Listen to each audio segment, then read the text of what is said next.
Ito po napatay. Ayan. Pagkapong Wednesday. And sa previous lessons natin, we all talk about worship, no? Kung paano yung obedience natin, yung trust natin ay nagiging worship sa Panginoon. Pero ano ba talaga ang pinakapuso ng worship? No? We can say we worship God because we trust Him. We worship God because we obey Him. We worship God because we sing to Him. No? Those are all parts and parcel ng worship. Pero ano ba talaga ang pinakapuso ng worship? Saan ba ito nag-start yung worship natin? Yung worship na hinahanap ng Panginoon sa atin. Yeah? Ang verse natin is, give yourselves to God, Romans 6:13. Surrender your whole being to Him to be used for righteous purposes. I think, narinig ko si Hazel kanina while we're praying, she mentioned twice yung word na surrender. Yeah? Kasi, surrendering to God is the heart of worship. Hindi tayo magagamit ng Panginoon if our hearts are not surrendered to God. Amen. At hindi tayo makagalaw-galaw if we are holding back part of ourselves sa Panginoon. So, titingnan natin ano ba ang surrender? Wala. Ano ba itong klaseng surrender na hinahanap ng Panginoon sa atin? If surrender is the heart of worship, ano bang klaseng surrender ang gusto ng Panginoon? Kasi kung titingnan natin, napaka-unpopular ng surrender eh. Ito yung pinaka-dislike, diba? Kasi it implies losing. Ibig sabihin, may kawalan, no? Or may gini-give up ka. And no one wants to be a loser. Diba? Kahit sino. And it evokes unpleasant images of admitting defeat. Ito yung concept ng surrender dito sa mundo. Yung mag-surrender ng mga kaaway.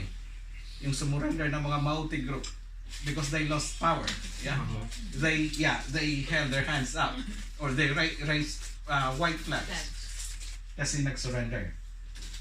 Pero kung titingnan natin, so kung unpopular ang surrender dito sa mundo, paano tayo bakit hinahanap ito ng Panginoon sa atin? Bakit gusto niya tayong bakit gusto niya i-surrender yung mga puso natin? Our competitive culture taught us never to give up and never give in. Ito yung parati natin kahit sa school, sa mga competition. Don't give up. No? Patuloy lang, laban. Ito yung parati nating naririnig. So ang influence sa mga isip natin is surrendering is not a good thing. Surrendering is telling or saying that you lose. Diba? Sabi nga kanina, nobody wants to be a loser. Pero bakit ang gusto ng Panginoon mag-surrender? Kung hindi maganda pa sa pandinig natin ang surrender, bakit ito yung gusto ng Panginoon?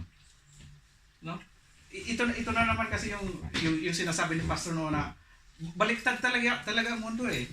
Yung if you want to live, you need to die. Diba? Yun sa Bible ang sinasabi. If you want to prosper or if you want to be blessed, you need to give. Amen. Ganon. So parang ito rin, ang surrender din. Kung gusto mong gamitin ng Panginoon, you need to surrender. No? Parang if you would like to win, you need to lose. parang ang kulit, parang labo eh. Dito lang siguro natin makikita yung how the world has been deceived na talaga. Yung na-disrupt na yung original na mga meaning sa Bible is natitwist na talaga ng kaaway. No, because kung sasabihin natin yung mga kaibigan natin na kailangan mo mag-surrender, ano kayo maging reaction ng mga yun? No? Anong i-surrender ko? Bakit ako magsusurrender? Diba? Because we grow up in a culture na kailangan kong manalo. Kailangan kong magtagumpay. We would rather talk about winning, succeeding, overcoming, and conquering rather than yielding, submitting, obeying, and surrendering. Nakita niyo yung contrast ng dalawa. Ito yung sa yung winning, yung succeeding. Ito yung dinadrive sa atin ng mundo, di ba? Sa school, sa bahay natin, Na kailangan taas ka, kailangan angat ka, kailangan panalo ka.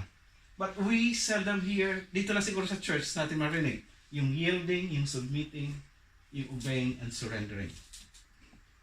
So, makita natin yung contrast ng dalawa, no? Because we are talking about surrendering this afternoon as the heart of worship. The heart of worship is surrender. It is the natural response to God's amazing love and mercy. We give ourselves to Him not out of fear or duty but in love. So, mag-surrender tayo sa Panginoon because we feel, we experience, and we know His love and mercy. Kaya tayo mag-surrender sa Kanya. Hindi ka pinipilit ng Panginoon na mag-surrender. It is your choice, no? But you can only surrender if you experience the amazing love and mercy of God sa mabuhay natin. May share sana ako sa, nung nag-encounter ako sa 2017 ba yun? Talagang bumabalik sa akin yung talagang surrender, no? Paano kaya pag i-surrender ko lahat? Parang natakot talaga ako. Okay. Pag-usapan natin dyan mamaya. Nakakatakot mag-surrender. So, diba? Pero sa feeling ko, kailangan ko talaga surrender dahil gusto ko bagong buhay. Kaya, yeah. But I hope na-experience natin lahat that if we think of yung pag-ibig at mercy ng Panginoon na binigay sa atin, it would drive us, it would lead us into surrendering our hearts. Romans 12:1, ibang version to, today's English version. So then, my friends, because of God's great mercy to us, offer yourselves as a living sacrifice to God, dedicated to His service and pleasing to Him. This is the true worship that you should offer. Kinuha ko tong today's English version dahil ang simula is offer at ang ending is offer. Okay. Sa iba pa hindi? Sa iba pa sir, hindi. Sa ibang version. Okay. Kasi gusto ko lang i-drive out na we need to offer ourselves, we need to surrender ourselves. Sa ano yan, this is your therefore, brethren, that you present your bodies. Ito sa kanya, na ano kasi yung dalawang offer na word. Because it is linked to surrendering. True worship, bringing God pleasure, happens when you give yourself completely to God. Completely. Ang keyword natin dyan. Kasi ang kasunod na slide dyan, susunod ko muna. God wants your life, all of it, 95% is not enough. Oh. Hindi pwedeng may... It's not surrender kung may hinahawakan ka pa. May pangawang ka pa. Yung parang nagtitira ka pa sa sarili mo. Nagtira ka pa. Para sabihin mo sa Panginoon na, Lord, itong part na to ako ang Diyos, or ako ang master dito. Itong part na to ibigay ko sa iyo. That is not surrender. Okay?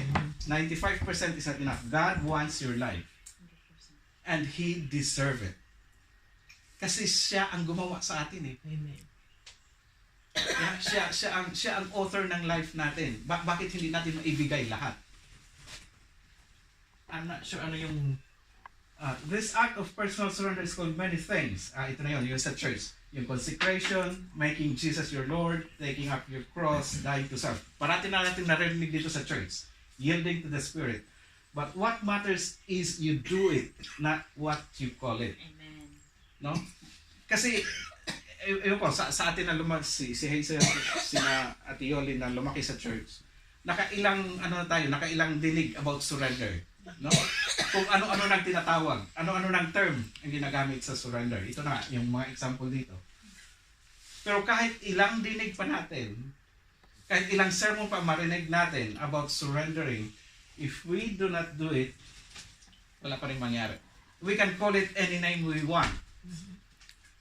But what matters is you do it. You surrender. Yung act of surrender. Hindi lang yung binibigyan natin ng pangalan. No? So it is the doing that is more important than the name of surrender. Ito na yung napakita kanina ni Brother Junel. There are three barriers that block our total surrender to God. Ito yung pinaka-importante. Yung fear, yung pride, saka yung confusion. Ito ang karaniwan na mga bagay, bakit hindi tayo nag-surrender? Hindi natin masurrender yung 100% natin sa Panginoon. Yung una is fear. Fear na, can I trust God? Mapagkatiwalaan ko ba talaga ang Diyos? I'm sure, sasabihin natin, of course, mapagkatiwalaan natin ang Diyos. But how, when we say that we can trust God, does it reach our heart when we say it? No? Because I'm sure, lalo na pag makaproblema tayo sa pera, no? Na kailangan, by the end of the month, kailangan may pera na ako kasi may babayaran. Can I trust God to provide me with that at the exact time? Or do I need to make plans or do something para so that I can have that money at the end of the month? No? So it is fear. Na parang, Lord, kailangan ko yatang gumawa ng sarili kong plano.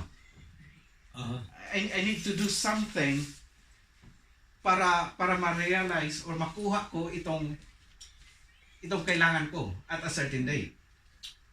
But if you are doing it on your own, it is not trusting God. Hindi yon ang hinahanap ng Panginoon. Trusting God is giving everything to God. Lord, naniniwala ako na gagawin mo ito eh. No? At this time, because you know my need. So, fear because we do not know how to trust. Or hindi pa natin maibigay-bigay yung buong trust natin sa Panginoon. Why? May mga reservations pa tayo sa mga puso natin. Hindi pa tayo masyado makapagtiwala sa Panginoon because may mga doubts pa tayo.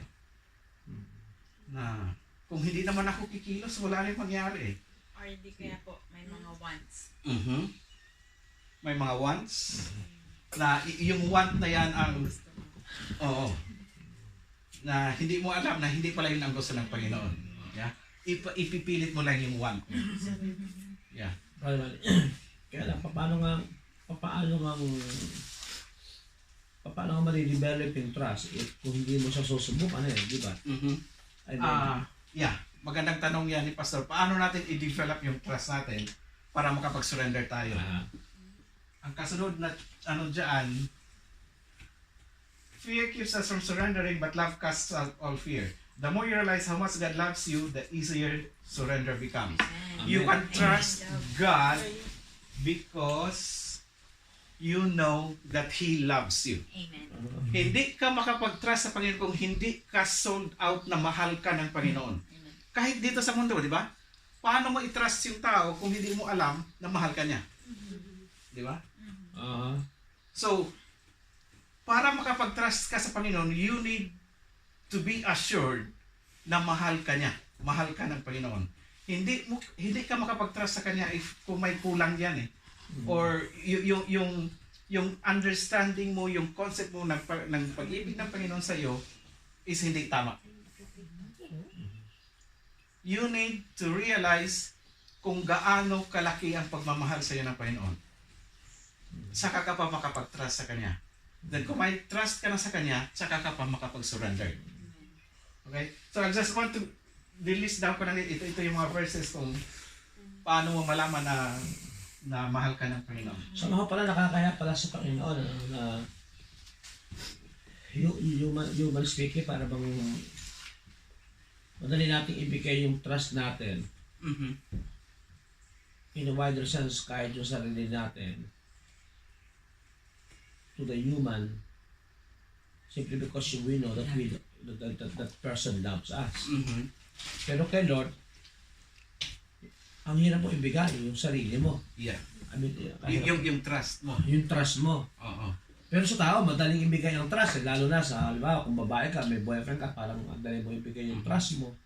If it was your first time na nag-fall in love, o sa lalaki, nag-fall in love ka, o sa asawa, yung asawa babae, nagtatrat ka sa asawa mo na hindi ka nagugutumin, na puprovide na lahat. And otherwise, on the other hand, Yeah. doon din sa babae, parang ano lang, sort of reflection na parang nakakayak pa na kay Lord na parang kay Lord naman, hirap tayo ibigay yung trust natin. Yun na nga eh. Di ba? I mean, just a way to reflect for... Yung sa mga asawa natin, sa mga boyfriend, girlfriend, we can say na maibigay natin yung trust natin sa kanila dahil gagawin nilang lahat para sa atin. Pero bakit hindi natin maibigay ang trust natin sa Panginoon kung ginawa niya na ang lahat sa atin? Sa mga partners ay gagawin pa lang nila eh. But God has already done everything for us. For us. Oo. Bakit hindi pa tayo mahirap pang mag-trust? Di ba? So yun ang mga tanong sa mga sarili natin. God is a lover and a liberator. Surrendering to Him brings freedom, not bondage. Ito na ang paradox ngayon. Ang surrender kasi natalo ka eh. Pero kung mag-surrender ka sa Panginoon, anong ibibigay niya sa iyo? Freedom. At i-liberate ka niya. No? So, ito yung pagkakaiba ng surrender sa mundo, tsaka yung surrender na gusto ng Panginoon sa iyo. Gusto ka niya mag-surrender because He wants to free you. He wants to liberate you sa bondage mo. Hindi ka yung mga shackles natin, hindi yan maalis-alis kung hindi tayo fully surrendered sa Panginoon. Walang freedom, walang liberation kung hindi tayo mag-surrender sa Panginoon. When we completely surrender ourselves to Jesus, we discover that He is not a tyrant but a Savior. Not a boss but a brother. Not a dictator but a friend. No? Kung mag-surrender tayo sa Panginoon, ma-realize natin ito na hindi pala, kasi may mga concept ngayon na pag sumunod ka sa Panginoon, utusan ka, sunod-sunuran ka. Di ba? I mean, lalo na yung hindi pa nakaintindi. Na pag susunod kasi ako, pag susunod ako sa Panginoon, hindi ko na magawa ito, hindi ko na magawa yung gusto ko, hindi ko na knowing na yung gusto pala nila, na gusto nilang gawin, is just leading them to destruction. And leading them to distress. Na kailangan nilang sumunod sa Panginoon because God wants them to free from that destruction. No? Kaya may narinig ko na fanatic Christian. Ano ibig sabihin ng fanatic Christian po? Fanatics. Ano bang fanatics? Yung talagang wala silang... ang sa akin naman, pag sinabi kasing fanatic is yung hindi mo makitaan ng freedom. Kasi fanatic ka na sumusunod niya. Parang, single-minded yung pagsunod mo, pero wala yung joy. Dahil sinusunod mo yung utos, sinusunod mo yung mga sinasabi sa Bible, but you are following it. You are a fanatic. You are following those rules because yung motive ng pagsunod mo. Yeah. Pero depends for whom tell you, no? Kung sino bang nagsabi sa'yo kasi baka iba yung reason din. Kasi hindi kanya kilala, parang denomination lang na ikaw ang fanatic. Ewan ko, I might be wrong here. Ano ang concept nyo ng fanatic? Ito kasi yung first na papasok sa akin, yung fanatic na Christian is yung parang hindi mo na siya makitaan na mag-involve sa hindi naman mag-involve sa world. Yung life niya is yan na lang. Parang they are more focused on the law and not their relationship anymore. Yeah. May isa kasi kulang doon sa fanatics. Ang pagiging fanatic kasi pagiging serious eh. Serious ka lang. Pero you don't know the reasons behind sa pagiging serious mo. Mainit ka lang, gusto mo lang. Maraming religious people, they are fanatics. But they don't know what they are believing about. For example, yung kayo. Ang false religiosity, mas fanatic siya kaysa sa born again. Bakit? Kasi wala namang basehan yung faith nila eh. Wala namang basehan yung belief eh. Fanatics lang ako. Basta ako, religious ako. Diba? Pero tingnan mo, kapag may problema na, nararattle din. Bakit? Kasi fanatics lang siya. Silos lang siya. Sa faith kay Lord, dalawang bagay. Yung pagiging silos mo, simply because you know Him. Yeah. Hindi ka po pwede maging silos na hindi mo naman siya alam. Amen. Silos ka lang sa religion. Silos ka lang sa, kasi hindi pagkakakilala mo sa Kanya in a superficial way. Yung sinasabi kasi ni Brother Manny, nag-surrender ka kasi nakilala mo siya. Nag-surrender ka na nakilala mo siya na, kanina pa ba ako aasa? Umasa ako sa tao, nabigo ako, hindi kaya doon ako aasa. Nagkulang ako, kailan ko nakita yung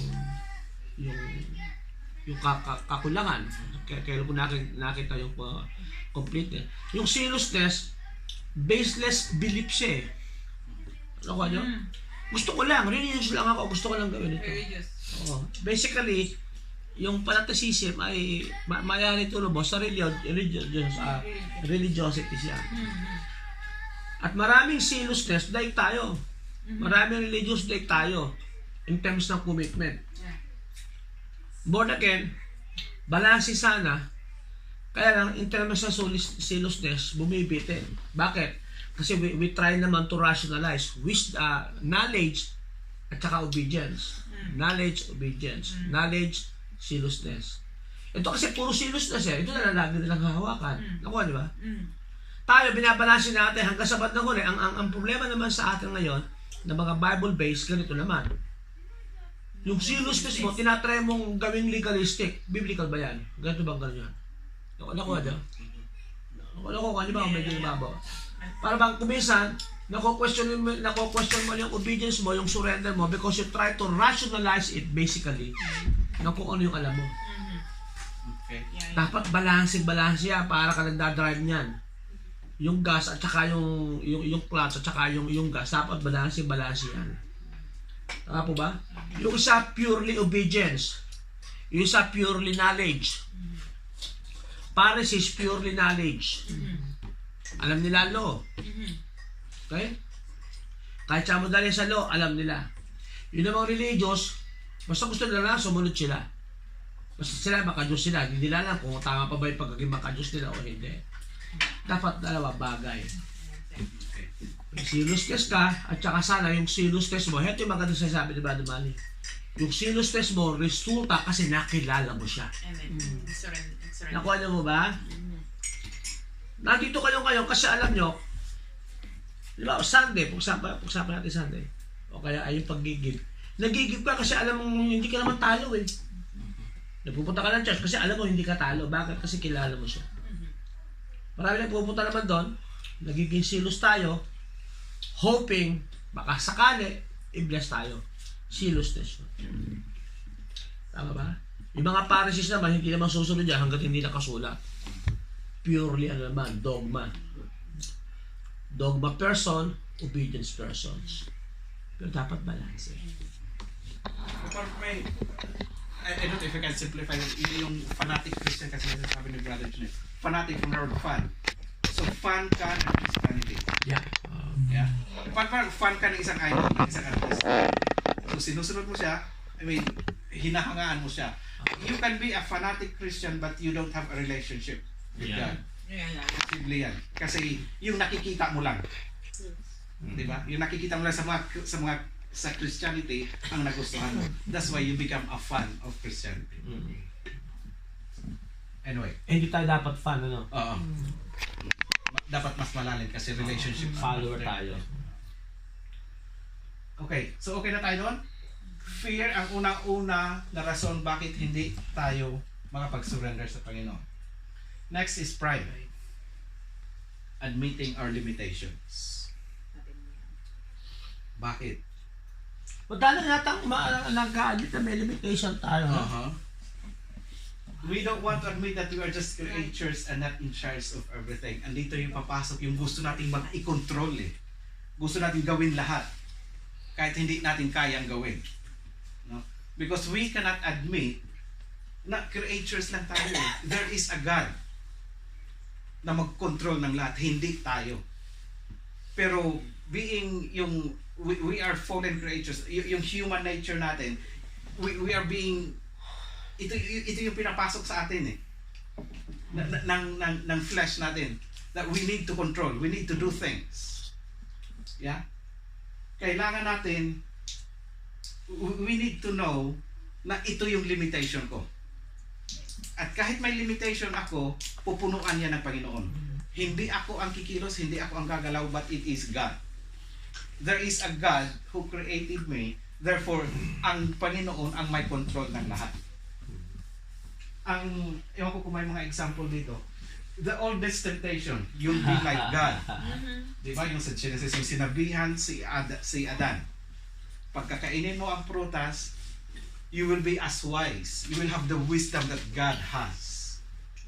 Kaya ito ngayon ang naipasa sa atin. No? The desire to have complete control is the cause of so much stress in our lives. Totoo naman. Kasi gusto natin i-control lahat. Gusto natin gawin lahat. Kaya nagka-stress na tayo. No? Yung complete control. Kasi if we have, papasok dyan yung pride eh. If you have complete control, kasi gusto mo na sasabihin na kaya mo. Kaya mong gawin lahat ng bagay. Which is dapat hindi. Kasi dapat i-remind natin yung mga sarili natin that we are just creatures ng Panginoon. There is a God. Halimbawa, yung a person of pride. Nag-quote pa ng Bible verse, halimbawa ngayon. Oo. Kinote niya ang mostly wide use, that Philippians 4:13. Hindi, Brother Manny, mali sinasabi mo na yan. Sabi ni Lord, I can do all things. Through Christ. May through Christ. Pastor. Hindi, through Christ naman to. Kasama ko si Christ eh. Through Christ who strengthened me. Ano ba tanong mo? Kasi wala kasing kape doon. Pwede ko ba ng kami din? Pakainin mo naman ang Juan Valdez. Sa atin natin. Okay. Kaya kasi maling context, ano? Kahit na sinabi ko sa Philippians 4:13, na I can do all things through Christ who strengthened me. Ang tandaan niyo po ito, ang context doon, trials. Hindi yung normal life. Yung trials na. Yung trials, kakayanin mo yun. Hindi yung lahat eh. Ang context ng trials and and persecution. During the time kasi na pinapersecute si Paul, side by side, noon niya sinabi yun. Hindi sasabihin niya lahat, kaya ko, bla bla bla. Diba? Marami sa pamilya, sa mga tatay, sa mga nanay, babagsak tayo dito minsan. Kasi gusto natin i-control lahat. Lalo na yung mga anak natin. No? Not knowing na stress lang binibigay sa'yo yan. All you need to do is surrender. There is freedom in surrender. Kaya nga, ito yung sinasabi. Pride, enemy ng surrender. Okay? Hindi ka makapag-surrender kung may pride pa. May sinabi. Life is a struggle, but what we don't realize is that our struggle is really a struggle with God. Nag-struggle tayo, nakipag-struggle tayo sa Panginoon eh. Kasi gusto natin gawin to. Gusto natin, yung sinabi ni Jesus, yung wants mo ang gusto mong gawin. Hindi mo i-surrender yung want mo. Kasi gusto mong panghawakan yan. We want to be God, and there is no way we are going to win that struggle. Naalala natin si Jacob when he struggled with God. Ano nangyari sa kanya? Napilayan siya. There is no way of struggling with God kung makipag-struggle ka lang sa Panginoon dahil Diyos siya eh. Kailangan mostly mangyari sa atin because we want to do things on our own. Kaya tayo makipag-struggle sa Panginoon. Lord, sandali, ito yung gusto ko eh. Ito yung dream ko, Lord eh. Ito yung kailangan kong gawin ito. Yeah. Only to realize na nagka-stress lang tayo. Dahil hindi mo kasi surrender muna sa Panginoon. Amen. And then makinig ka sa Panginoon kung ano ang gusto niya gawin. Di ba mas madali? Yes, Kung i-surrender mo na lang muna, Lord, ito yung gusto ko eh. Pero ito ba yung gusto mo, Lord? Yun ang tanongin natin. Diba? Pero tayo, our flesh, our human nature is doing a different thing kasi kung papakinggan natin yung mga sarili natin, andyan na agad yung nagpaplano na tayo na dapat sa araw na ito ang mangyari, the following day dapat ito ang mangyari, pero pag hindi nangyari, disappointed tayo. Yes. Na-stress na tayo. Yes. So in that sense, kung kayo masabi, gusto mo pala, ikaw may control. Good point. Ito makita yung sinabi ni Tozer. I'm sure kilala natin si Tozer na. He's one of the Christian authors. Marami din siyang books na. Pastor ko. The reason why men are still troubled, still seeking, still making little forward progress is because they haven't come to the end of themselves. We are still trying to give orders and interfering with God's work within us. Nanghihimasok tayo sa trabaho ng Panginoon. Yan. Yung ano na gusto natin tulungan ang Panginoon eh. Di ba? May plano ng Panginoon in this aspect pero gusto natin maghimasok eh. Why? Because we didn't learn how to come to the end of ourselves. Yung masasabi na sana natin sa sarili natin na, Lord, dito lang ako. Hanggang dito lang ako. Sa iyo yan. Okay. Yeah? This is the end of me. So hayaan na kita kung anong gawin mo dyan. Yung step back, mag-back off. Lalo na kung nasa isip mo is yung parang nag-double time yung isip mo kung anong gagawin. Na nagmamadali ka na, nagka-stress ka na kasi bakit hindi pa ito nangyari? Bakit iba ang resulta? No? Hindi ka na tuloy makatulog. Again, all this comes down because we haven't surrendered ourselves. I hope nakita natin yung contrast na yung pag-surrendered yung heart at surrendered yung life mo sa Panginoon, mas matiwasay ba ang term ko sa Tagalog? Matiwasay. Mas peaceful, mas mapayapa. Kaysa yung ikaw ang nagkukumahog, nagmamadali. Brother Manny, mayad ko lang. Ang problema kasi sa Christians, and when I say Christian, that includes myself, I mean before, hindi kasi natin ma-depreciate kung minsan yung bagay na hindi mo may mga bagay kasi na totally wala kang control. Amen. Yeah. That the only control and the only privilege you're gonna have is to lift them up in prayer. Amen. Kaya ganito na nangyayari, nag-pray tayo. Kaya nga yung prayer, let your will be done eh. Ano mo yung let your will be done? Napaka-powerful na word. Hindi na powerful, napaka-liberating. Pray ka lang. Lahat ng gusto mo, ihayin mo sa lamesa. Tapos sabi mo, Lord, pili ka lang kung ano ang gusto niya sa akin. Kaya nung namimili na si Lord, nasasabi mo kay Lord, yun. Tinuturo. Tsaka to Lord. Kaya sabi ko, bakit sinabi ni Pastor na, kapag hindi ka pa dumarating sa end ng self mo, wala ka pang surrender. Alam mo, pero I have something to confess. I don't normally trust people, especially sa preaching at saka teaching. Kasi baka hindi sila mag-prepare, mali ang theology. As a pastor, siguro, justifiable. Pero there will become a time, God really spoke to me, Manny, you have to pass the torch. Pasa mo na. I mean, hindi ka sabing umalis ka dyan, lumayas ka na, no? Ipasa mo na. I struggle. Sabi ko, no? Ayoko. Sabi ko, parang, ako kinakabahan. But you know what? First time nung nag-preach si Carlo, I have a complete peace. Actually, nung sinedya sa akin, napuwit ako dyan kay Carlo, hindi ko nakakatulong noon. Kasi usapan namin, session niya ng mga alas 12, o alas 2. Nag-agad ako sa hospital, hindi pa session. Kasi natulog pala si Carlo, alas 5, talagang really work hard for this one. Alam mo, I come to the end of myself. Lord, ikoto. Kasi pag hindi ka pupunta pa doon sa dulo, ikaw ang stressful na tao, ikaw pinaka-stressful. Pero when you surrender, tayo sabi ni Brother Manny kanina, alam mo, there's a big sense of liberation sa sarili mo. Yung mga hindi mo kaya baguhin, hindi mo pipilit yung baguhin. Kaya sabihin mo na lamang, kalooban ng Lord yan, go ahead with it. You can simply say that. Hindi nakikipag-struggle ka, sinabi na nga gagawin mong yes. Sinarado na nga, binubuksan mo. Diba? Yung binuksan naman, sinasarado mo. Kaya maraming tao, maraming Kristiyano, hindi lang Kristiyano, leader o kahit pastor, struggle ang buhay. Stressful ang buhay. Pero when you started to surrender, Kasi mo, ano, pinag-pray ko to, nagsarado, ano ba susunod? Ganun lang kasimple ang usapan ngayon kay Lord.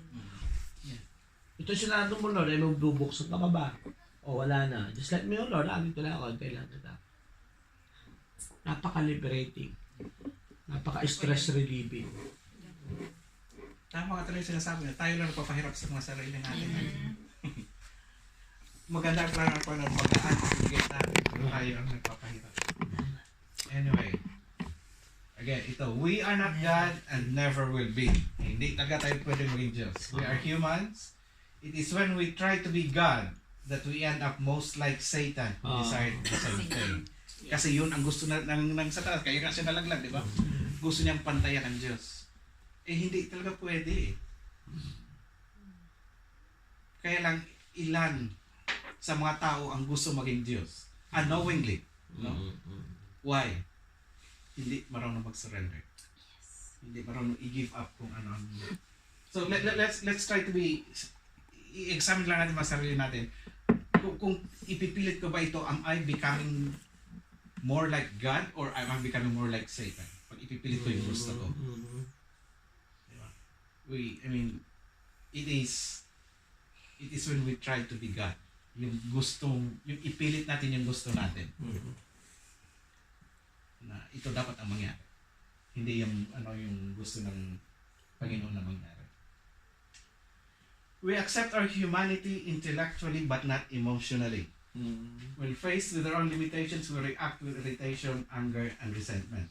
Yung ibig sabihin humanity, yung pagkatao natin, na-accept natin, pero minsan hanggang dito lang. No? Hindi aabot dito sa puso. Hindi natin naintindihan yung pagka-human natin. Kaya ito na nga ang mangyari. Magre-react tayo, ma-irritate na tayo, magalit na tayo, mag-resent na tayo. Bakit? Alam natin na tao lang tayo, pero hanggang sa ulo lang. Yung pagkaintindi natin that we are just creatures, we are just human beings. Kailangan maintindihan ng puso. Yan. Dahil pag naintindihan na ng puso yan, hindi ka na ma-irritate. Mabawasan na yung galit. At saka yung mga resentments na yan. Bakit? Naintindihan na tao lang kasi ako tapos may Diyos. Kaya nangyari ito. Mas maintindihan niya. We want to have it all and do it all. And we become upset when it doesn't happen. Yeah? Na-experience natin lahat to Then, ito pa lang maganda to Then when we notice that God gave others characteristics we don't have, we respond with envy, jealousy, and self-pity. And then magtatanong tayo, Lord, bakit? Kay Pastor Rick ba yan? Kinagawa rin niya? Oo, kay Pastor Rick. Lord, bakit mas magaling siyang kumanta? Bakit ako hindi? Or, Lord, bakit mas marami yung cell group niya? Kunti lang yung sa akin. Di ba? Mag-compare na tayo. Because we want to do it all. Na hindi naman talaga pwede. Intindihin natin kung ano yung pinapagawa sa atin ng Panginoon, yun lang ang gagawin natin. Kasi masaya na ang Panginoon na bibigyan ka ng ganyan. And if you respond to that, God will be happy. Pangatlo, confusion. Bakit ang confusion barrier? Hindi tayo makapag-surrender. Confused tayo kung ano talaga ang surrender. Hindi natin naintindihan. Kaya hindi tayo makapag-surrender because we don't totally get the point kung ano yung surrender na gusto ng Panginoon sa atin.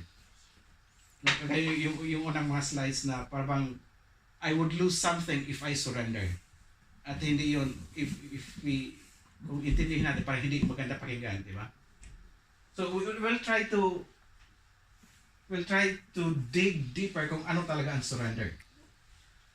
Surrender is sacrificing your life or suffering in order to change what needs to be changed. God often calls surrendered people to do battle on His behalf. Surrender is not for cowards or doormats. Wow. Minsan kasi pag sinabi mong surrender, okay, surrender Lord, wala na akong gagawin. Uupo na lang ako. Kasi sinurrender ko na Pero hindi yon ang surrender na sinasabi na po. I-surrender mo Because you want to change what needs to be changed. So may gagawin pa rin. Hindi passive ang surrender. Hindi fatalism na yung, okay Lord, bahala ka na dyan. Wala na akong gagawin. No. Mag-surrender ka, you have a part to do. Hindi lang nakaupo ka. Parang you surrender but then you submit. Okay ba po yun eh? Yeah, iba rin yung submission. Oo. Okay. Mag-surrender ka, i-surrender mo yung aspect ng yung nahihirapan ka. Yes. Pag sinurrender mo na sa Panginoon yun, you need to do things para hindi ka nababalik doon. Yes. Huwag mo Mag-submit nang ka babalikan. din po. Oo, para may change na makikita. Walang makitang change kung wala kang gagawin. Amen. Parang ganito bro, Brother Manny. So para surrender in a most in much easier way, may suswap ka. Aha. May bibigay ka, Lord, palitan mo to.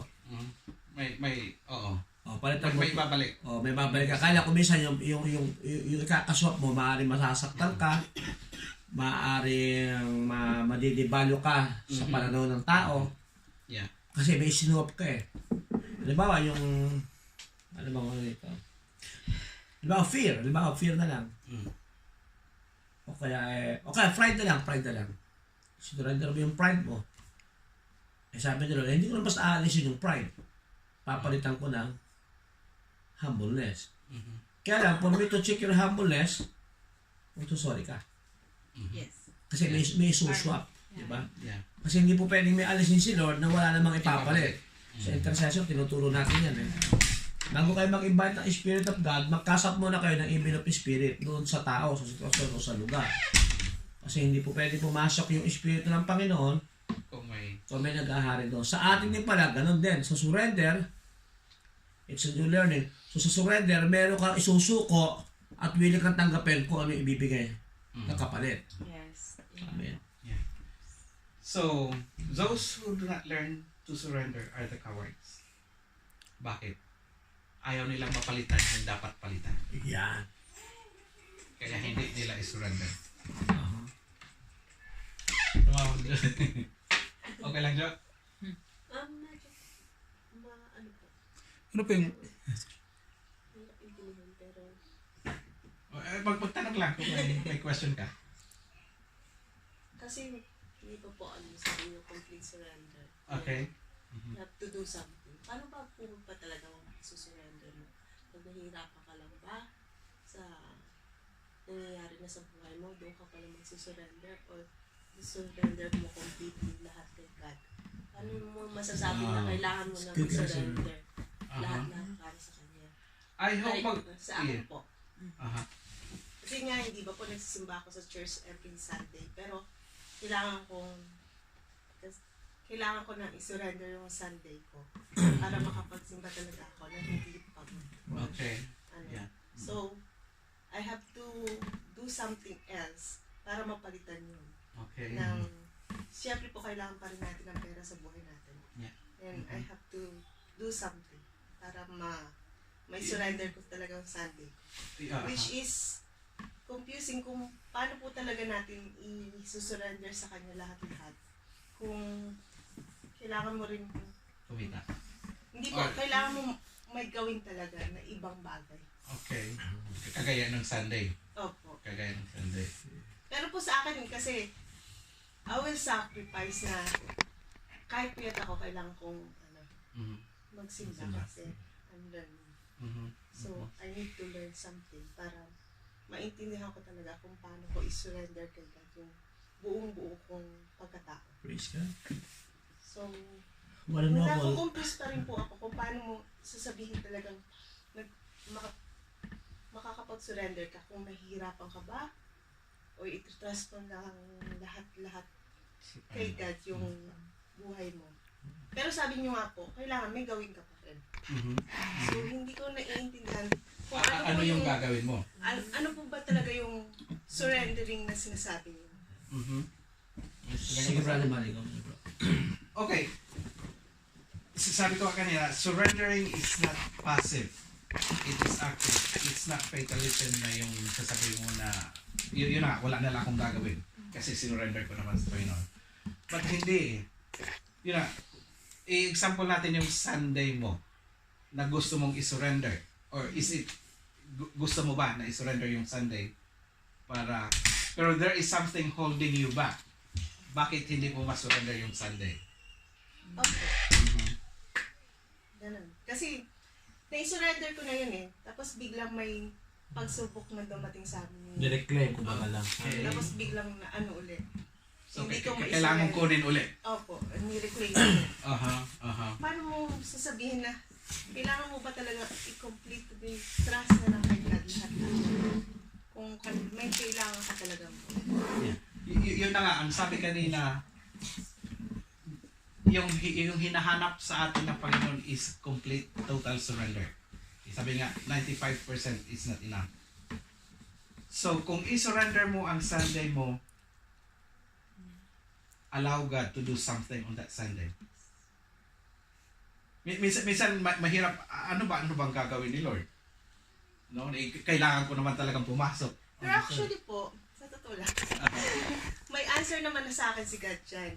Okay. Kaso, sabi nyo nga, minsan tayong tao, matigas ang ulo. Na hindi pa natin ina-accept. Yeah. Yung binibigay niya na sa atin, inaayawan pa natin. Which is kasi, mas malaki pa rin yung nakikita mo dun kaysa dun sa kikitain mo dun sa isang bagay. Kaya, ayaw mo muna. Parang ganun.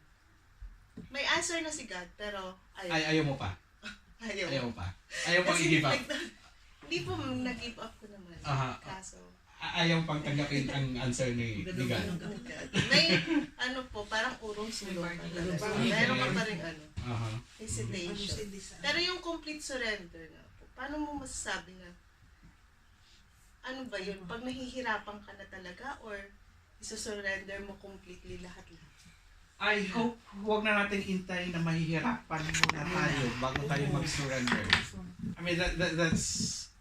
I hope makita natin, yun na nga, we have to go back na God loves me. Ganito kalaki yung pagmamahal ng Diyos sa akin. If I surrender this to Him, may gagawin siya sa akin in exchange of that. Yung part na gagawin ko is surrender. Yun ang hinihingi niya sa akin. I-surrender ko to. May slide tayo mamaya dyan na about the driver's seat. Bitawan mo na yung steering wheel pag na-surrender mo na sa Panginoon. Nang babalikan. May sasabihin si Pastor? Sa conference, may natutunan ako sa conference. So, gusto ko i-share to kasi may linya doon sa sinabi kanina ni Sister Josie. Most of the people who are not doing the right things before me, may isang reason. Simply because they don't know how to live the life. To live the life as designed. Mahalaga kasi yung term na designed by God. Maraming buhay, nililid mo, hindi design ni Lord. Nagpa-function naman, okay naman, may time na okay naman, pero talagang hindi yun ang design ni Lord. Nakuha po ba? For example, You give another one. meron nalunok halimbawa, papasakali ako lang muna, may nalunok halimbawa sa alcoholism. The boy. Okay? Palagay nyo, meron tao na may gusto malunok ka sa alcoholism. Palagay nyo, may tao gusto malunok ka sa alcohol. O kaya ay sugal. O kaya ay live-in. Wala, di ba? Kaya ang problem nun, they don't know how to live a life as designed ng Panginoon. Tayong Kristyano, yan natin dito, ito yung disenyo ng Panginoon. Pabalik natin siya sa disenyo. For example, ganito yun. Hindi ka kasi, ako personally, tayo lahat, hindi tayo kakapag-surrender for a couple of things. Number one, you trust yourself more than you trust God. Tama ba? Secondly, you don't trust God, kung uugutin mo, you don't trust God because on the first place, you don't know, you don't have enough knowledge about God. Kaya dito sa church, meron tayong klase, pag bago kang Kristyano rito, the 14 wonderful names of God. The 14 wonderful things about God. Ano ba siya? Provider, protector, He is always with you. 14 yan, yung 14 na pangalan ng Panginoon. Jehovah Shammah, Rapha, Jireh, Provider, peace giver, blah, blah, blah, blah, blah. For example, yung ano, by the way, Sister Josie, when we are saying this, wala pong condemnation sa amin, ha? Kasi alam namin na hindi pa niya na nag-struggle pa ito kapatid nito how to live a life designed by God. Kung kasi nakita natin, halimbawa, yung Sunday, kung nakita mo na ang God is Jehovah Jireh. What is Jehovah Jireh? He's a God who provides. Money will no longer be an issue. Hindi ko siya sinasabi, don't feel bad about it. Maaaring din pa kasi siya na-reach na gano'n. Sa mga matagal na sa Panginoon na napatunayan na nilang Jehovah Jireh, ala na, hindi na tayo po pwedeng i-annoyed o i-bothered kapag ang issue of finances. Moving the things of God, God will provide the rest. Kasi sabi ni Lord, Jehovah Jireh. Okay? Pumunta po kami dito by the grace of God. It's not all about me. It's not all about the Lord. Nagpunta po kami dito ako sa England. Sabi ko kay Pastora, girlfriend ko pa sa noon, sabi ko, Amy, gusto ko sabihin sa'yo, hindi ako nag-isip balance. Hindi ako mag-duty ng Sabbath, ng Sunday. Kahit po lahat ng pinasukan ko, sinabi ko na kagad ahead of time. Kahit tanggapin ako, hindi ako tanggapin, I make it clear. Hindi po ako nagtatrabaho ng Sunday. Pwede niyo ako pagtrabahohin ng Saturday night kasi night person naman ako. Tsaka Sunday, wala nang problema. Hanggang bala, huwag nang pagsunod. Pero hindi po ako magsunod. Bakit? Kasi I have proven in my life, God is a God who provides. Because na-testify ko sa sarili ko that Jehovah Jireh is the one who will provide. Wala akong isasakripisyo sa Panginoon na hindi niya papalitan. Ang day off ko po, paid kay Lord. Ang pagtulog ko, paid kay Lord. Ang sabi ni Lord, for God blesses those whom He loves while they are asleep. Grabe to. Sa hospital, 1 hour lang ang bayad sa break nyo. Sa akin, buong tulog. Bakit? Because I have proven that God is a God who provides. Kung hindi pa po natin nahahawakan yun, that is fine. Kasi talagang dumarating po tayo sa point. Kaya nga po, tinuturo natin dito mga faith-building topics. Kung papasinin nyo po, tinuturo po ni Brother Manny, hindi sa mga doctrinal. Ang tawag namin yan sa pastor, mga faith builder yan. Yan po mga faith builder yan. Until such time, subukan mo sila kaya sabi nila, bakit niyo ako subukan? Kung hindi ko bubuksan ng mga durungawan ng langit, kung saan wala kayong sinila pagkalagyan. Dadalhin ka ni Lord sa isang lugar, sa isang sitwasyon, hindi ka para pahirapan. Dadalhin ka ni Lord sa isang sitwasyon para i-introduce na. Tandaan niyo po ito, Sir Joseph, sa lahat sa atin.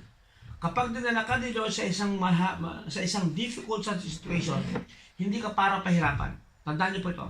Kung hindi para introduce niya yung isa sa 14 na katangian niya. Tandaan niyo po yan. Pinagkasakit ka ni Lord? Sasabihin ni Lord, nakilala mo na ako. Hindi pa Lord. Sino ka ba? Jehovah Rapha. God the healer. Tama po ba? Dinala ka sa isang troublesome na situation. Sa isang troublesome na relasyon. O kahit sa isang troublesome na isang church. Ano pinapakilala sa'yo ni Lord? Shalom. I am a God who gives you peace. Dinala ka ni Lord sa isang lugar, sa isang sitwasyon na kahit anong mathematical situation sa arithmetic mo, sabi mo, kulang talaga. Sabi ni Lord, hindi, maybe in-introduce ako dyan. Alisin mo lahat dyan. May in-introduce ako sa'yo sa sarili ko. I would like to introduce a part of me. One of the 14 wonderful parts of me. Ano yun? I am the God. Mga kapatid, prinsipyo ko po ito. Kapag may nasa difficult situation ako, Lord, anong characteristics mo ang gusto mong i-reintroduce sa akin? Provider. Dinala ka nun na kailangan mo magtrabaho to meet the ends. Pero sabi ni Lord, Josie, I am Jehovah Jireh. I will provide. Trust me, sabi ni Lord, ba't di mo ako subukan kung hindi ko bubuksan ang mga durungawan ng langit? Ang problema kasi sa atin, ang concern kasi natin kuminsan, sa bahay, ang nakikita lang natin, pinto, di ba? Si Lord hindi lang sa pinto. Meron din sa bintana. At kung kailangan alisin niya yung bubong para doon niya padaanan, gagawin niya. Kaya kasi nakafocus tayo. Si Lord magpo-provide through my work. Hindi po. Si Lord kaya na mag-provide kahit sa mga tao na hindi mo kakilala, ibibigay niya yung pera. Sa mga tax, bigyan mo tataka, bakit nag-bigyan ng tax? Hindi mo sinurrender, hindi ka nag-give up doon sa Sunday eh. I-sinurrender mo sa akin Sunday, dito paparaanin.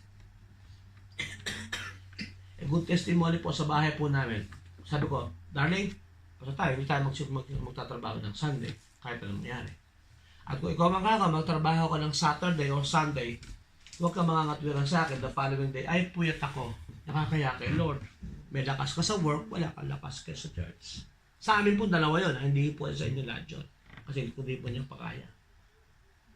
Pero minsan po, hindi kami nagkulang. Alam mo, sabi ni Lord, saan ko kaya paparaanin ng blessings ko sa mag-asawa na to? Alam mo, si Lord na naghanap ng mga pinto at mga bintana. Alam mo kung ano?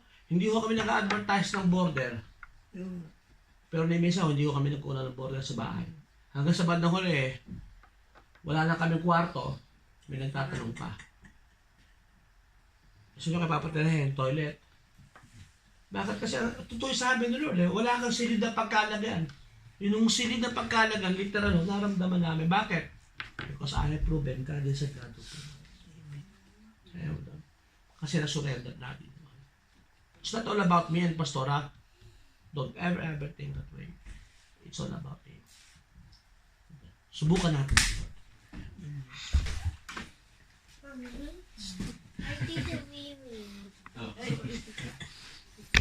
Okay, tuloy tayo. Surrender does not mean giving up rational thinking. Rather it ways the mind gave you. Kasi yung iba mag-surrender na hindi na rational, yung parang wala nang logic yung gagawin sa buhay kasi sinurrender na sa Panginoon eh. Yung parang, okay Lord, sinurrender ko na to sa iyo, susugod na ako dito. Na alam mo, madisgrasya ka lang doon. Di ba? Okay. God gave you a mind para gagamitin. Right. May discernment ka din. May discernment ka. Na hindi porket sinurrender mo itong battle na to, susugod ka na sa battle na yan. Di ba? If God tells you to stay, because He will be the one to fight for you, you stay. Hindi ikaw ang susugod. Yeah? So, kailangan maintindihan ang surrender na hindi ito kabubuhan, hindi ito katangahan. No, na mag-surrender na naging tanga ka na tuloy. No, it is not. Because first and foremost, God gave you the mind to think. Diba? So I hope nakuha natin. Parang good example yung brother man, meron ko na nagka-apply trabaho. Nagpasa lang ng isang application, tapos after that, maghapon nagtutulog sa bahay the following days and weeks. Sabi ng asawa, bakit hindi ka gumagawa? I'm full of faith. Parang sabi ko, actually, hindi faith to foolishness to. Di ba?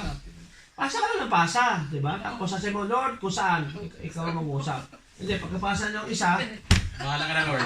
Tapos, nung kinukorek ng asawa, yung asawa pa mali. Wala ka kasing faith. Actually, sabi ko sa tao, actually, parang mas may sense eh. Diba? Ano pang ginawa mo nung hindi ka na nagpapasa? Ang tanong, bakit hindi ka nagpapasa? Nagpasa na ako ng isa eh. Di pa rin naman magpasa sa marami, di ba? Parang wala kasing rational thinking na ano. Yeah. Gagamitin din natin yung kung ano binigay sa atin ng Panginoon na brain. Isip-isip din pag may time. Isip-isip. Surrender, hindi, porket surrender, hindi ka na mag-iisip. Okay? Surrendering is not repressing your personality. Na para bang, Lord, sinurrender ko na ito, yung personality ko is, hindi ko na maipakita. No? God wants to use your uniqueness. Rather than it being diminished, surrendering enhances it. Na nag-surrender ka, sinurrender mo sa Panginoon, pero ini-enhance na Panginoon yung personality mo. Example sa atin ngayon, mga Kristiyano. So, isusurrender natin, yung ano bang yung personality mo na mahiyain. Yeah, i-surrender mo yan sa Panginoon. God, kasi naman ang pagkamahiyain, hindi ka magagamit ng Panginoon kung manatili kang mahiyain. Yeah? So i-surrender mo yan sa Panginoon, yung pagkamahiyain mo, you're unique in that. But gagamitin yan ng Panginoon, if you surrender it to God, i-enhance yan ng Panginoon. You may be mahiyain, but you will find boldness in speaking, in reaching out. Yeah? So kung ano man yung mga personality natin ngayon, if it is, kung bigay yan ng Panginoon, i-surrender mo yan, hindi yan i-diminish ng Panginoon.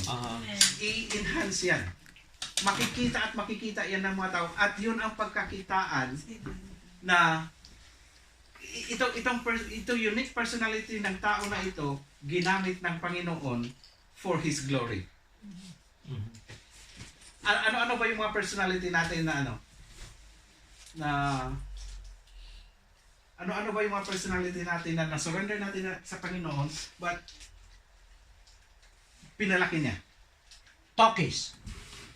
Ano yung pastor? Yung pagiging chatter, pagiging...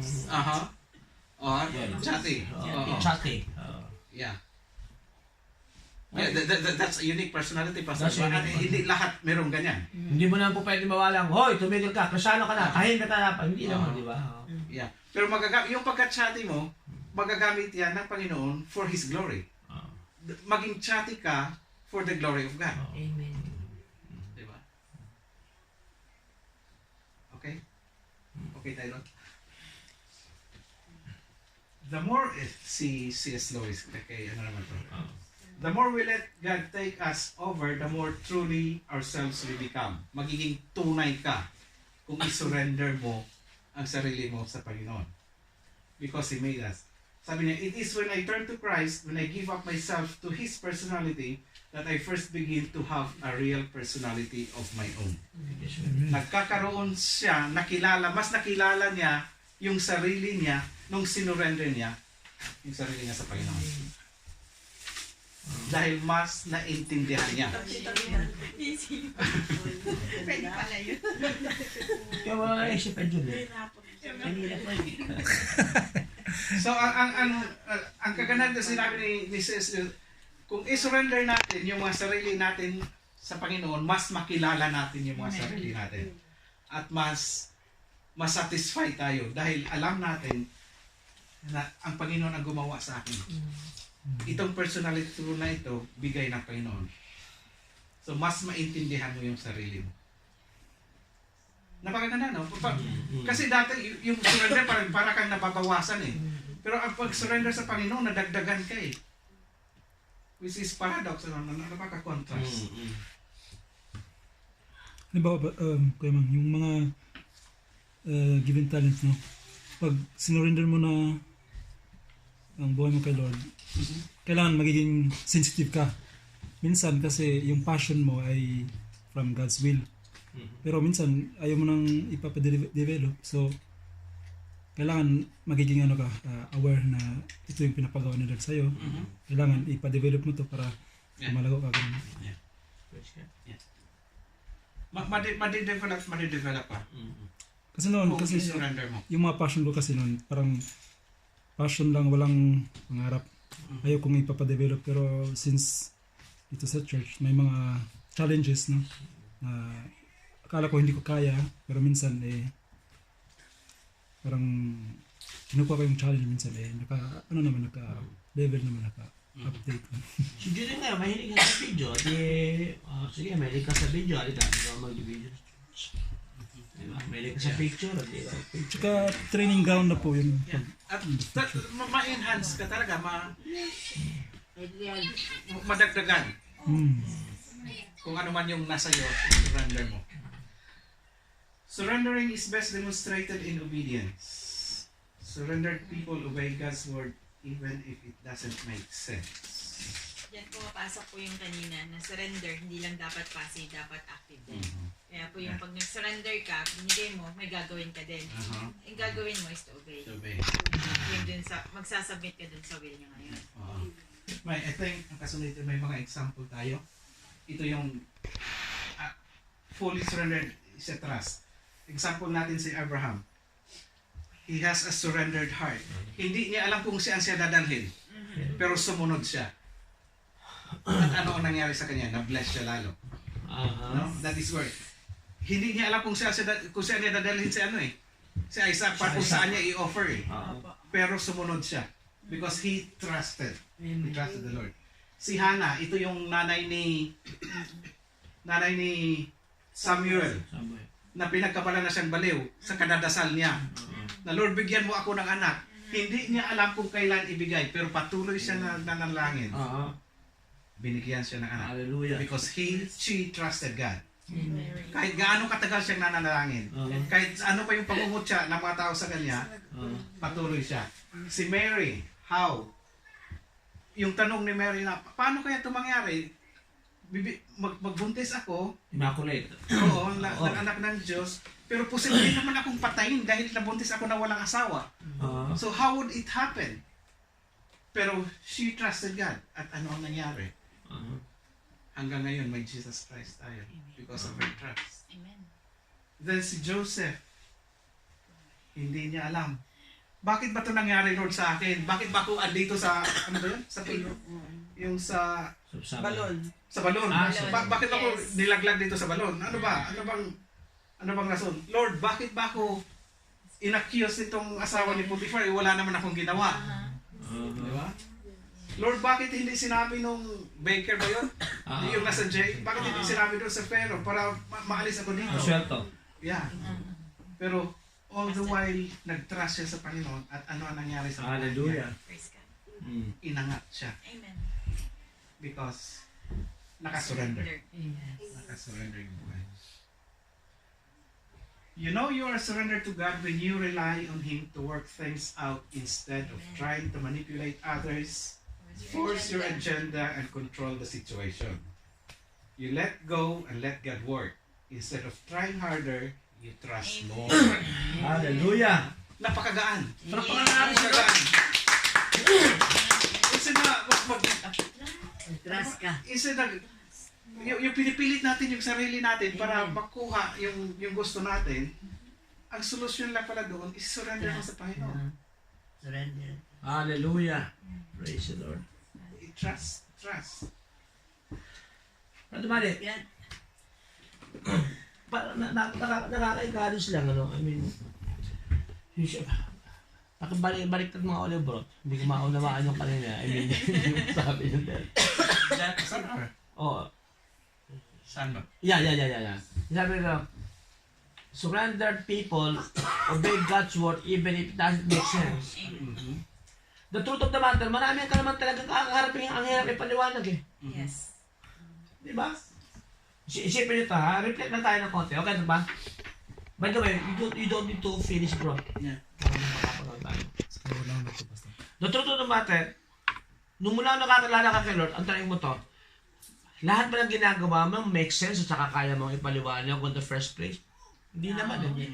Isipin mo to, nung una ka nakakilala kay Lord, nung ka nagkulang ng pera, may time nagkulang ka ng pera nang higit pa sa pagkukulang mo ng pera nung hindi mo siya nakikilala.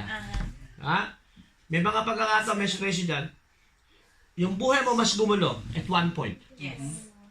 Tama ba? Yeah. Nung nakilala mo si Lord, may mga pagkakataon na para bang mas naging blurred yung daan. Tama ba? Yeah. As a matter of fact, may pagkakataon pa na ganito. Nung nakakilala mo si Lord at saka mo na-commit ang pinakamalaking kasalanan sa buhay mo. A good example is King David. Si King David, the greatest sins na na-commit niya during the time that he's been anointed as a king. Kasi ang totoo, alam mo, yung mga bagay na hindi mo maipaliwanag, alam mo lang ang magiging safety net noon, ang magiging encapsulate noon, ang magpo-protect noon. Yung sasabi mo sa sarili mong, I'm doing the things of God and He is in control. Hindi ko man maipaliwanag kung bakit ganito ang sitwasyon ko, Pero rest assured ako, God is in control. Amen. Bakit? Kasi surrender ito. Yeah. Kapag hindi surrender dyan, kahit na alam mo sure ball na yan, meron ka pa rin, wala ka pa rin sense ng peace. Bakit? Hindi mo alam kung surrendered eh. Pero kapag yung bagay, hindi mo maipaliwanag, alam mo lang ka makapagpapano sa inyo, na ba tawag dito? Makapag-a-assured sa'yo, sasabihin mong, why would I fear? It is surrendered life. Amen. He is in control. Alam mo, every time na sinasabi ko dito sa church, Lord, have your dominion, have your authority, surrender yun eh. Sabi ko, Lord, ginawa ko ng lahat para sa atin. Ngunit iba pa rin ang nangyari sa atin. Diba?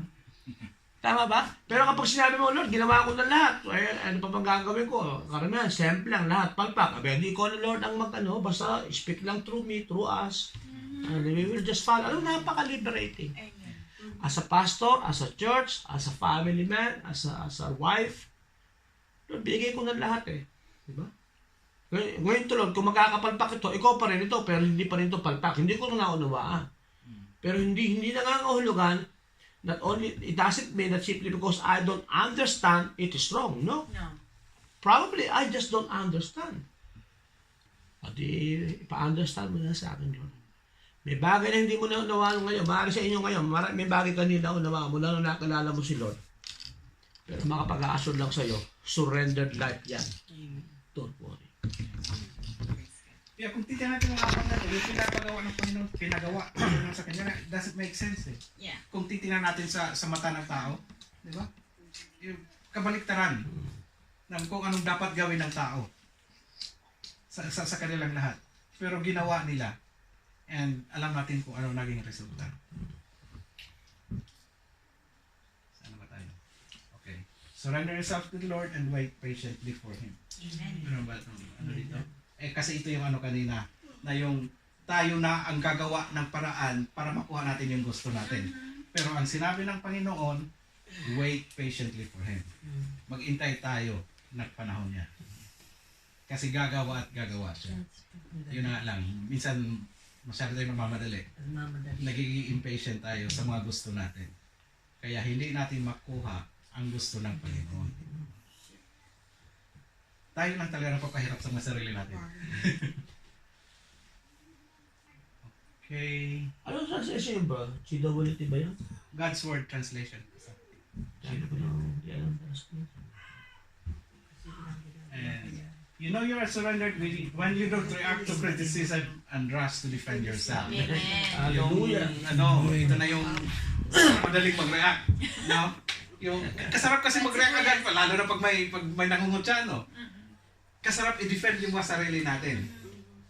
Pero it is, pag nagde-defend ka pala, it is a sign of unsurrendered heart. Instead na hayaan mo ang Panginoon na mag-defend sa'yo, Hallelujah. ikaw na kasi ang gumagawa ng defense. Which, totoo to sa lahat sa atin, no? Mas madaling mas madaling sumagot agad. Mas madaling makipagbangayan agad.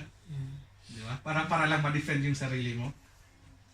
Pero hindi na kung nakasurrender ka eh. Si Lord ang kinukutsa nila, hindi ako eh.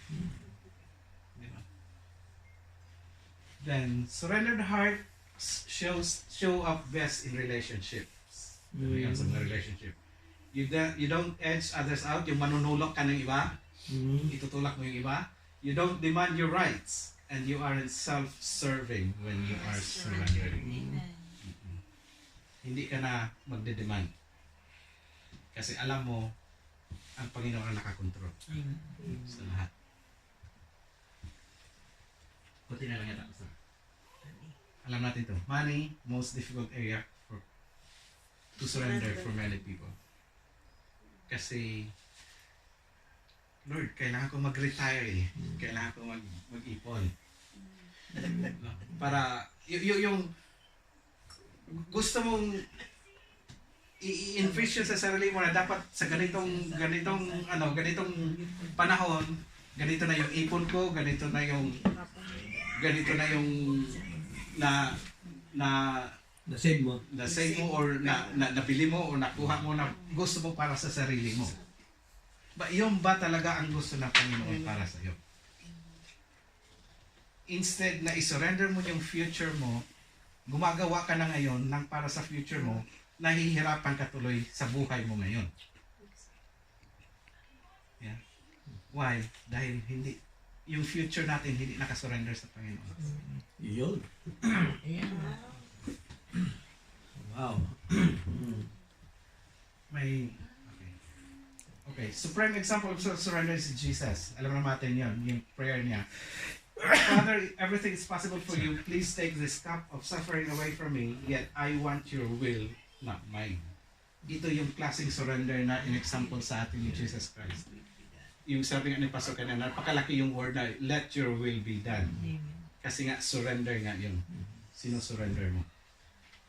And ito, para sa atin, genuine surrender says, Father, if this problem, pain, sickness, or circumstance is needed to fulfill your purpose and glory in my life or in another's, please don't take it away.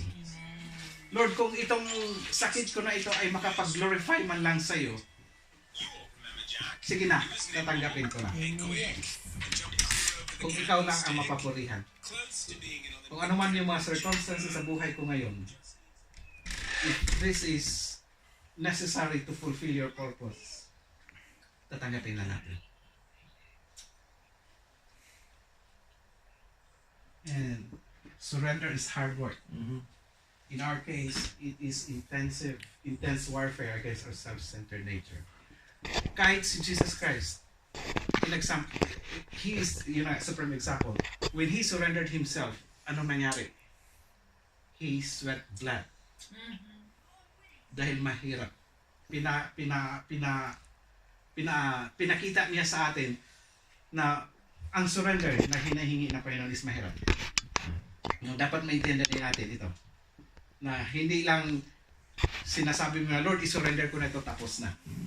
No, it is hard work. Dahil kakalabanin mo yung sarili mo. Yung sarili mo ang kaaway mo kung mag-surrender ka. Yung kagustuhan mo.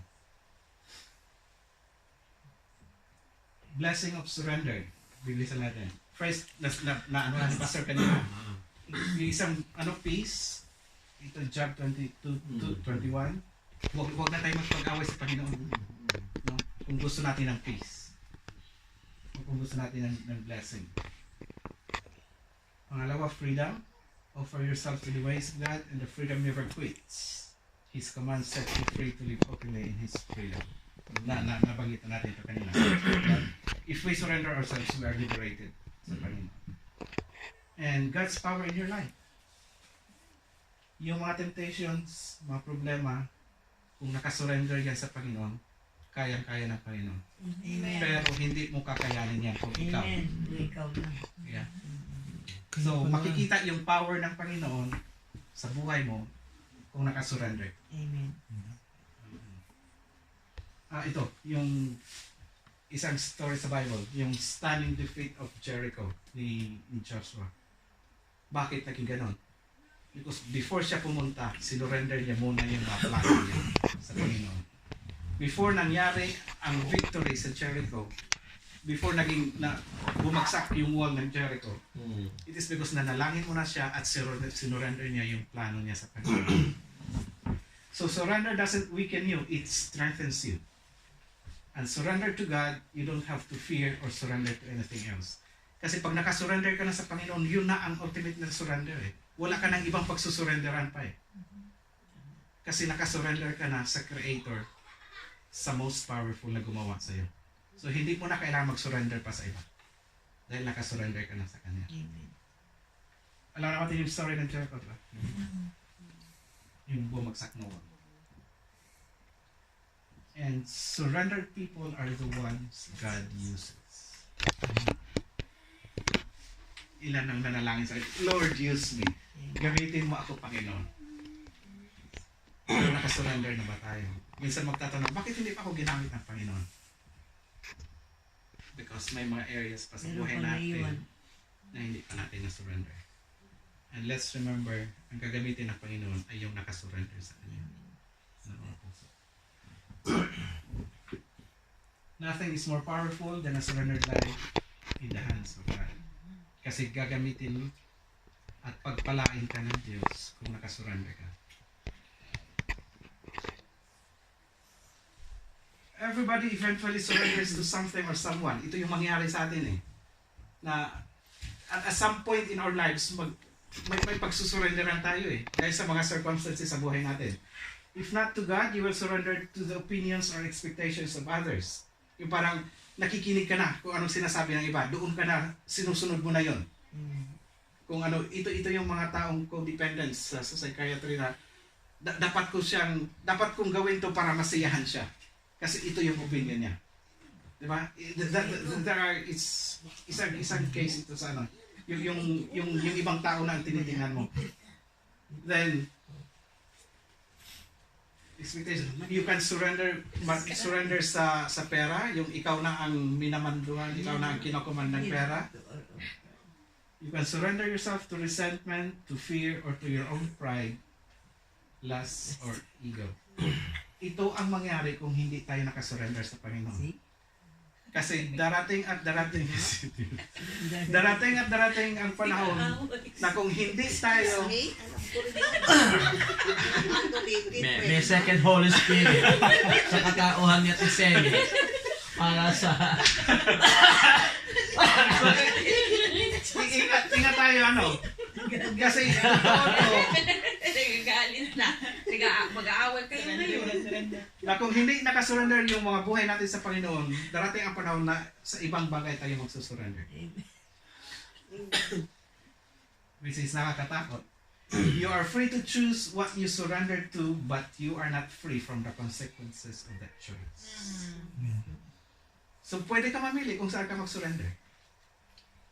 Hindi ka naman ginawang robot ng Panginoon sunod ng sunod. He gives you that choice kung saan ka mag-surrender. Kaya lang sa bawat surrender, kung saan ka mag-surrender, may consequence na mangyari sa buhay natin. If you don't surrender to Christ, you surrender to chaos. Doon lang talaga ang kahihinat na natin pag hindi tayo nakasurrender kay Kristo. Magulong buhay. Buhay na walang satisfaction. Kahit anong trabaho, kahit anong sikap natin, pag hindi tayo nakasurrender sa Panginoon. Chaos lang talaga. Surrender is not the best way to live. It is the only way to live. Nothing else works. All other approaches lead to frustration, disappointment, and self-result. Ito yung sinabi ko kanina. Na kung hindi ka nakasurrender, you would end up frustrated sa buhay mo. You would end up disappointed. At ang kainatnan, self-destruction. Kaya ang iba nag-suicide, ang iba nag-drugs, kung anong ginagawa, kasi hindi nakasurrender. Surrendering your life is not a foolish emotional impulse, but a rational, intelligent act. The most responsible and sensible thing you can do with your life. Wow. I hope nakuha natin ito. Yes. No, after ng mga discussion natin kanina, bakit hindi ba ako mag-surrender? Kung ito pala ang mapapala ko. No? Kung ang pag-surrender is the most sensible thing to do, bakit hindi ko gagawin? Kung ang pag-surrender is hindi ko kawalan, instead madagdagan, ma-enhance pa ako, ano ba ang pumipigil sa akin? Sa atin na mag-surrender. Your wisest moment will be those Say yes to when God. you say yes to God.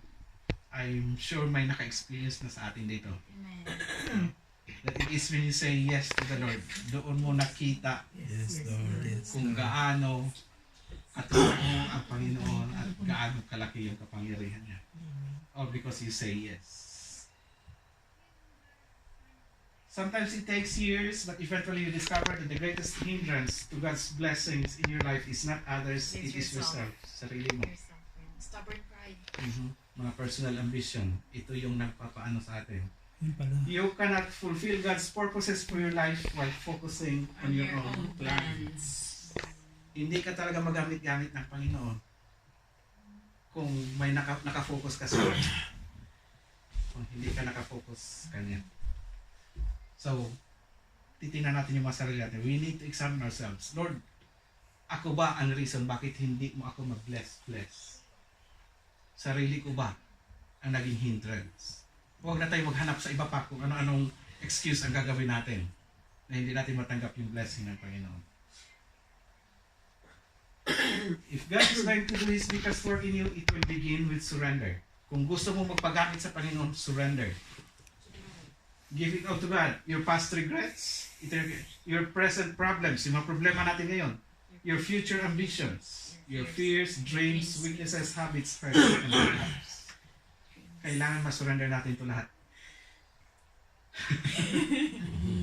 Kung gusto man lang natin, nagagawa at gagawa ang Diyos sa mga buhay natin. Kung gusto natin makita yung kapangyarihan niya, we need to surrender ourselves. Put Jesus Christ in the... Ito yung sinabi ko kanina. Put Jesus Christ in the driver's seat of your life and take your hands off the steering wheel.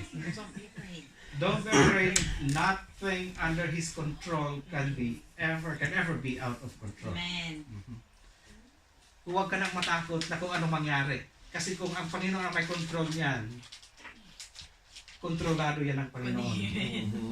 Diba? Ito yung ano natin minsan Lord, sinurrender ko na to, pero Lord, hawakan ko Alam na ko pa rin to. ng manapera. Itong part na to, Lord, sa akin mo na. Diba? Kaya nga, 95% surrender is not surrender. Philippians 4:13, I am ready for anything and equal to anything through Him who infuses inner strength into me. Because I am self-sufficient in Christ's sufficiency. So magiging sufficient lang tayo. Ma-feel natin yung self-sufficiency through the sufficiency of Christ na nasa buhay natin. Yung ma-feel natin na kompleto tayo because of yung kakompletuhan ng Diyos. No? You can never feel sufficient kung wala ang Diyos sa buhay mo. Hindi mo talaga kahit anong sikap mo. You can never say you are self-sufficient unless you find yourself sufficient in Jesus Christ. Surrendering is never just a one-time event. Yes. Progressive. Amen. Amen. Kaya sabi ni Paul, I die daily. Patayan So, pala lang. hindi- Araw-araw na patayan pala to. Hindi sabihin na, Lord, nag-surrender na ako ngayon, bukas hindi ka na mag-surrender.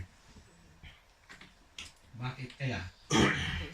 There is a moment of surrender and there is a practice of surrender. Ano yan? Which is moment by moment and lifelong. Yung moment of surrender, yung nagsuko ka sa Panginoon Yes. ng buhay mo. Pero yung practice of surrender, ito yung ginagawa mo na surrender every day. Yes. Yun ang pagpapractice ng surrender. So magkaiba yun. Moment of surrender and practice of surrender. Which sinasabi ni Paul na we need to surrender every day. Siguro nga, there are times na sa isang araw mag-surrender tayo 50 times eh. Di ba? Wow. Kasi it is a practice ang pag-surrender. If people want to follow me, they must give up the things they want. They must be willing to give up their lives daily to follow me. Saan na yun? So, yun. So, daily. Warning. Ito na warning ngayon. When you decide to live a totally surrendered life, that decision will be tested. Iti-test talaga yan. Titingnan at titingnan ng Panginoon kung nag-surrender ka nga talaga. Sometimes it will mean doing inconvenient, unpopular, costly, or seemingly impossible tasks. It will often mean doing the opposite thing of what you feel like doing. So, iti-test ng Panginoon yan. Sige nga, nakasurrender ka pa talaga sa akin. Paano kung bibigyan kita ng ganitong test?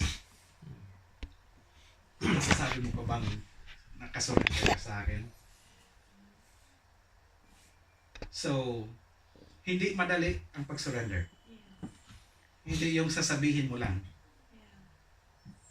It should be followed up by action. Kaya nga, hindi passive surrender. It's very devotion. Yeah, last slide. Okay. The heart of worship is surrender. natin, what area of, ito na yung question natin, what area of my life am I holding back from God? Yung hindi makakilos-kilos ang Panginoon sa buhay ko because I am holding this para sa sarili ko.